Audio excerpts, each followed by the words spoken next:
ফের হাওড়া ডিভিশনে বাতিল হচ্ছে আজকে বেশ কিছু ট্রেন। আজ বেশ কয়েকটি স্টেশন থেকে বাতিল হচ্ছে ট্রেন, দুর্ভোগে যাত্রীরা।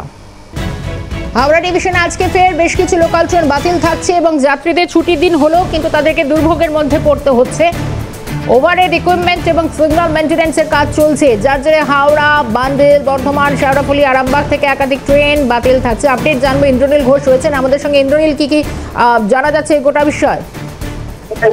একদমই, দেখো, হাওড়া ডিভিশনে ওভারহেড ইকুইপমেন্ট এবং সিগন্যালিং মেইনটেনেন্সের কাজের জন্য 16 তারিখে পাওয়ার ব্লক করা হবে বলেই পূর্ব রেলের তরফ থেকে জানানো হয়েছে। এক্ষেত্রে বেশ কিছু ট্রেনকে হাওড়া থেকে বাতিল করা হয়েছে, বেশ কিছু ট্রেনকে ব্যান্ডেল থেকে, বেশ কিছু ট্রেনকে বর্ধমান থেকে এবং বেশ কিছু ট্রেন শেওড়াফুলি থেকে, আরামবাগ থেকে বাতিল করা হয়েছে।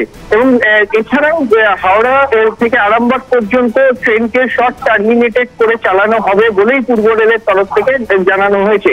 ফলে তো বেশ কিছু ট্রেনের যেমন শর্ট টার্মিনেশন রয়েছে এবং বেশ কিছু ট্রেনকে রুট পথে চালানোরও পরিকল্পনা করছে পূর্ব রেল, যাতে যাত্রীদের কোনো রকম অসুবিধার সম্মুখীন না হতে হয়। সেই কারণের জন্যই এই চেষ্টা, এমনটাই কিন্তু পূর্ব রেলের তরফ থেকে জানানো হয়েছে।